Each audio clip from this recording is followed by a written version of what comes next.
Owen Bassane here from FightHype.com, and I'm here with David Haye. David, just want to say that blazer is looking impeccable. It's looking good. It's a Gabiru Abu number, so go check him out. Let's talk about your fighter, Derek Chisora. There was a lot of talk after the last fight that maybe he's going to call it a day, but we've seen him sort of go through a new avenue, get a new trainer, and it looks like he wants to be. The thing is, I just want to go to what he spoke about then. He spoke about the top four not fighting each other and the scraps basically fighting this fight. Is he going to be one of the fighters that could be fighting the top four? Listen, the heavyweight division, crazy things happen. I remember when Vitaly Klitschko had 2 weeks' notice to fight Lennox Lewis. That was a lot. I think Kirk Johnson was the opponent, pulled out, and then Vitaly jumped in. So anything can happen. And this could be one of those similar situations. He's got a fight on Saturday against Nagashi, which is a tough fight. The guy's not a knockover job. The guy's 17 wins, 17 knockouts, 100% knockout ratio for a heavyweight. The guy's a handful. So the guy's had plenty of notice. His only loss on his career came with a stoppage loss to Carlos Takam, and he took that fight on 3 days' notice. As far as I'm aware, that doesn't really count. So I talked to the guy earlier. He said, I'm going to beat Derek Chisora. And I said, I'm sure you believe that. Good luck. But he really feels it. He really believes it, and I liked his energy. And the better the opposition, the better Derek Chisora will perform. And I'm looking forward to seeing how this new partnership with himself and Dave Caldwell comes to fruition on Saturday night. As in the gym, it looks fantastic. In sparring, he's doing things I've never seen him do before. He's doing all the things I wanted him to do prior to the Dillian Whyte rematch. All the things I was talking about him doing, that he did a little bit but not that often, he's now doing without thinking.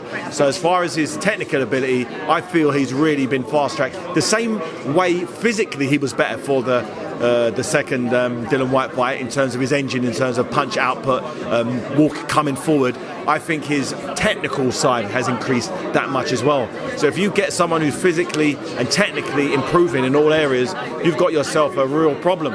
And I think Nagashi will have himself a problem on Saturday night. You sort of answered my next question. I was going to ask you need to be a sort of a salesman in a sense for your fighter. Even though you might see things in the gym that you might not like, you still got to sell him well. But it seems like... I'll say it how it is. I've said, before the first fight he had with... the second fight he had with Dillian Whyte, what I thought he needed to do.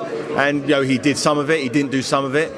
This time I said the same thing. You fight this guy. This is what I think you should do. I talked to his coach. I talked to him, and that's their job to do. The coach, the boxer needs to work in close proximity with the fighter, and they've got to be able to trust each other, learn from each other, understand what each other needs, what each other believe is going to happen in the pressure circumstances. So I'm glad that this fight's happening. Because his last fight was a stoppage loss. You don't want to go into a potentially the biggest fight of life after coming off that stoppage loss. So getting back into his winning ways, for me, is by far the best way to move forward. And I'm just happy that we've got someone like Nagashi who's going to come forward. This guy isn't a boxer mover. That's not what he does. This guy's a little Mike Tyson. He lets his hands go, and you can guarantee Derek Chisora is going to be in a scrap. Finally, last question, obviously need to ask you this question. The big news broke yesterday about Jarrell Miller. He was that fight, say, in the build-up, sort of accusing Anthony Joshua of being a drug cheat. Just give me your sort of response back to that. Yes, I remember hearing him saying some comments that seemed to backfire on him. Anthony Joshua is a clean athlete. Pretty much all, as far as I'm aware, all of the top British fighters. Derek, if you're signed to the British Boxing Board of Control, you sign up without option to year-round testing. You get tested whenever. They turn up at your house, turn up at your gym, and you have to give blood and urine. That's how it is. That's only in the UK, though. The British Boxing Board of Control are the only ones who make their fighters do that. Outside of that, it's like the Wild West. And this guy obviously has been popped for something. I guarantee you Anthony Joshua's probably had 5 or 6 tests in the last few months, and he's come back 100% clean.